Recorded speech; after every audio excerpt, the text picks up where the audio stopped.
ನಮಸ್ಕಾರ ಆತ್ಮಿಕರೇ, media house ಕನ್ನಡಗೆ ಸ್ವಾಗತ. Media house ಕನ್ನಡಗೆ ಸ್ವಾಗತ. ಬಿಗ್ ಬಾಸ್ ಸೀಸನ್ 12 ಮುಗಿಯೋದಕ್ಕೆ ದಿನಗಣನೆ ಶುರುವಾಗಿದೆ. ಇಷ್ಟು ದಿನ ನಾವು ಸೇವ್ ಆಗಬೇಕು, ಈ ವಾರ ಬಚಾವ್ ಆಗಬೇಕು ಅಂದ್ಕೊಳ್ತಾ ಇದ್ದವರಿಗೆ ಫಿನಾಲೆಗೆ ಹೋಗಬೇಕು ಅನ್ನೋ ಕನಸು ಶುರುವಾಗಿದೆ. ಅಷ್ಟೇ ಅಲ್ಲ, ಪ್ರತಿ ವಾರ ಕ್ಯಾಪ್ಟನ್ಸಿ ಲೆಕ್ಕಾಚಾರಗಳು ಸಹ ಜೋರಾಗಿ ನಡೀತಾ ಇತ್ತು. ಈ ವಾರ ಇವರು ಕ್ಯಾಪ್ಟನ್ ಆಗಬಹುದು, ಈ ವಾರ ಇವರಿಗೆ ಕ್ಯಾಪ್ಟನ್ ಪಟ್ಟ ಸಿಗಬಹುದು ಅಂತ.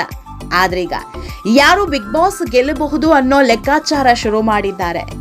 ಈಗಾಗಲೇ ಮನೆಯಲ್ಲಿರೋ ಬಹುತೇಕ ಸ್ಪರ್ಧಿಗಳಿಗೆ ಈ ಬಾರಿಯ ವಿನ್ನರ್ ಯಾರು ಅನ್ನೋದು ಗೊತ್ತಾಗಿದೆ. ಯಾಕಂದ್ರೆ ಯಾರ ಬಗ್ಗೆ ಸುದೀಪ್ ಹೆಚ್ಚು ಮಾತನಾಡ್ತಾರೆ, ಯಾರ ವಿಷಯಕ್ಕೆ ಹೊರಗಿನ ಜನ ಹೆಚ್ಚು ವಿಷಲ್ ಹೊಡಿತಾರೆ ಅನ್ನೋದ್ರಲ್ಲೇ ಅರ್ಥ ಮಾಡ್ಕೊಂಡಿದ್ದಾರೆ. ಹೀಗಾಗಿ ಬಿಗ್ ಬಾಸ್ ಆಟದ ಶೈಲಿ ದಿನದಿಂದ ದಿನಕ್ಕೆ ಬದಲಾಗ್ತಾ ಇದೆ. ಇಷ್ಟು ದಿನ ಬಿಗ್ ಬಾಸ್ ಮನೆಯಲ್ಲಿ ಉಳ್ಕೊಂಡಿದ್ದು ಒಂದು ಲೆಕ್ಕ ಆದ್ರೆ, ಈ 15 ದಿನ ಬಿಗ್ ಬಾಸ್ ಮನೆಯಲ್ಲಿ ಉಳ್ಕೊಳ್ಳೋದು ಇನ್ನೊಂದು ಲೆಕ್ಕ. ಈ ವಾರ ಡಬಲ್ ಎಲಿಮಿನೇಷನ್ ನಡೆಯೋದು ಪಕ್ಕ ಅನ್ನೋ ಮಾಹಿತಿ ಹೊರಬೀಳ್ತಾ ಇದೆ. ಈ ಕ್ಷಣಕ್ಕೆ ಬಂದಿರೋ ಮಾಹಿತಿ ಪ್ರಕಾರ ಈ ವಾರ ಇಬ್ರು ಸ್ಪರ್ಧಿಗಳು ಹೊರ ಹೋಗಲಿದ್ದಾರೆ. ಈಗಾಗಲೇ ಸ್ಪಂದನ ಬಿಗ್ ಬಾಸ್ ಮನೆಯಿಂದ ಹೊರ ಹೋಗಿದ್ದಾರೆ. ಇವರ ಜೊತೆಗೆ ಮತ್ತೊಬ್ಬ ಸ್ಪರ್ಧಿ ಎಲಿಮಿನೇಟ್ ಆಗ್ತಾರೆ ಅನ್ನೋ ಸುದ್ದಿ ಬಿಗ್ ಬಾಸ್ ಅಂಗಳದಲ್ಲಿ ಜೋರಾಗಿ ಹರಿದಾಡ್ತಾ ಇದೆ.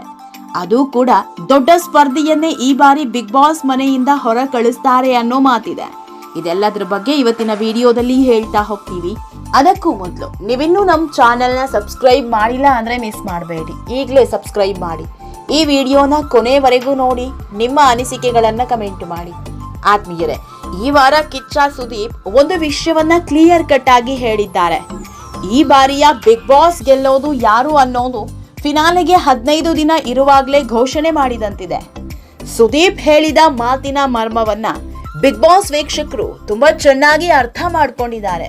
ಆದ್ರೆ ಬಿಗ್ ಬಾಸ್ ಮನೆಯಲ್ಲಿರೋ ಸ್ಪರ್ಧಿಗಳು ಅದೆಷ್ಟರ ಮಟ್ಟಿಗೆ ಅರ್ಥ ಮಾಡ್ಕೊಂಡ್ರೋ ಇಲ್ವೋ ಒಂದು ಗೊತ್ತಾಗ್ತಾ ಇಲ್ಲ. ಯಾಕಂದ್ರೆ ಸುದೀಪ್ ಮೊದಲಿನಿಂದಲೂ ಒಂದು ಮಾತು ಹೇಳ್ತಾ ಬರ್ತಾ ಇದ್ರು, ಗಿಲ್ಲಿ ತುಂಬಾ ಸ್ಮಾರ್ಟ್ ಆಗಿ ಆಟ ಆಡ್ತಾ ಬರ್ತಿದ್ದಾರೆ, ನೀವ್ಯಾರು ಯೋಚನೆ ಮಾಡದ ರೀತಿಯಲ್ಲಿ ಆಟ ಆಡ್ತಿದ್ದಾರೆ ಅಂತ. ಆದ್ರೆ ಸುದೀಪ್ ಅವರ ಈ ಮಾತನ್ನ ಯಾರು ಅರ್ಥ ಮಾಡ್ಕೊಂಡಿರ್ಲಿಲ್ಲ. ಆದ್ರೆ ಈ ವಾರದ ಸಂಚಿಕೆಯಲ್ಲಿ ಗಿಲ್ಲಿಯ ಟ್ಯಾಲೆಂಟ್ ಏನು ಅನ್ನೋದು ಎಲ್ರಿಗೂ ಅರ್ಥ ಆಗಿದೆ. ನಾವೆಲ್ಲಿ ಎಡವಿದ್ವಿ ಅನ್ನೋದು ಅವರಿಗೆ ಗೊತ್ತಾಗಿದೆ.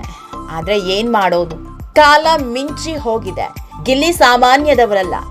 ಯಾವ ಶೋನಲ್ಲಿ ಹೇಗಿರ್ಬೇಕು ಅನ್ನೋದನ್ನ ತುಂಬಾ ಚೆನ್ನಾಗಿ ಗೊತ್ತಿದೆ. ಜಿ ಕನ್ನಡದಲ್ಲಿ 3-4 ಶೋ ಮಾಡಿರೋ ಗಿಲ್ಲಿಗೆ ಬಿಗ್ ಬಾಸ್ ನ ಆಳ ಅಗಲ ಗೊತ್ತಿಲ್ಲದೆ ಇರುತ್ತಾ ಹೇಳಿ?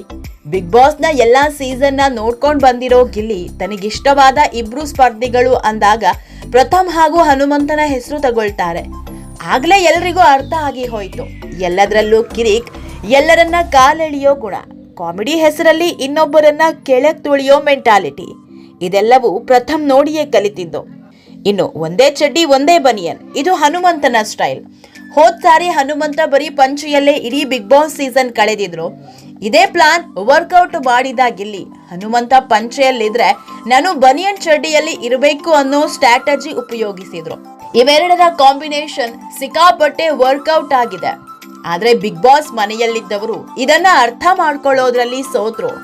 ಯಾರೇ ಕ್ಯಾಪ್ಟನ್ ಆದಾಗ್ಲೂ ಗಿಲ್ಲಿ ಕ್ವಾಟ್ಲೆ ಕೊಡ್ತಾ ಇದ್ದ, ಹೇಳಿದ ಕೆಲಸ ಮಾಡ್ತಾ ಇರ್ಲಿಲ್ಲ. ಆದ್ರೆ ಗಿಲ್ಲಿ ಕ್ಯಾಪ್ಟನ್ ಆದಾಗ ಎಲ್ರೂ ತಮ್ಮ ಕೆಲಸ ಮಾಡಿದ್ರು. ನಮಗೆ ಇರಿಟೇಟ್ ಮಾಡಿದ್ದ ಈತನ ಕ್ಯಾಪ್ಟನ್ಸಿಯಲ್ಲಿ ಅದನ್ನ ನಾವು ಮಾಡಿ ತೋರಿಸ್ಬೇಕು ಅನ್ನೋ ಪ್ಲಾನ್ ಕೂಡ ಒಬ್ರಿಗೂ ಹೊಳಿಲಿಲ್ಲ. ಇದೇ ಗಿಲ್ಲಿಗೆ ಪ್ಲಸ್ ಆಗಿದ್ದು. ಗಿಲ್ಲಿ ಅತ್ಯದ್ಭುತವಾಗಿ ಬಿಗ್ ಬಾಸ್ ನ ಅರ್ಥ ಮಾಡ್ಕೊಂಡು ಆಟ ಆಡ್ತಿದ್ದಾರೆ ಅಂತ ಸುದೀಪ್ ಅವರೇ ಹೇಳಿದ್ದಾರೆ.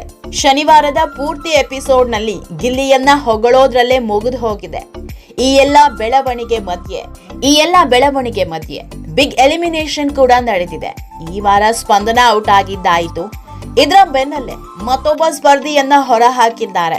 ಸ್ಪಂದನ ಎಲಿಮಿನೇಷನ್ ಆಗಿದ್ದು ಭಾನುವಾರದ ಸಂಚಿಕೆಯಲ್ಲಿ ಪ್ರಸಾರ ಆಗುತ್ತೆ. ಅದಾದ 2 ದಿನಕ್ಕೆ ಮತ್ತೊಂದು ಎಲಿಮಿನೇಷನ್ ನಡೆಯಲಿದೆ. ಕಳೆದ ಬಾರಿಯಂತೆ ಈ ಬಾರಿಯೂ ಟಾಪ್ 6 ಸ್ಪರ್ಧಿಗಳನ್ನ ಫಿನಾಲೆಗೆ ಕಳಿಸಲಿದ್ದಾರೆ. ಹೀಗಾಗಿ ಬಿಗ್ ಬಾಸ್ ಮನೆಯಲ್ಲಿರೋ 8 ಸ್ಪರ್ಧಿಗಳಲ್ಲಿ ಇಬ್ಬರನ್ನ ಹೊರ ಹಾಕಬೇಕಿದೆ. ಇದೇ ಕಾರಣಕ್ಕೆ ಕೊನೆಯ ಮಿಡ್ ನೈಟ್ ಎಲಿಮಿನೇಷನ್ ನಡೆಯಲಿದ್ದು, ಈ ವೇಳೆ ರಾಶಿಕಾ ಬಿಗ್ ಬಾಸ್ ಮನೆಯಿಂದ ಹೊರ ಹೋಗಲಿದ್ದಾರೆ.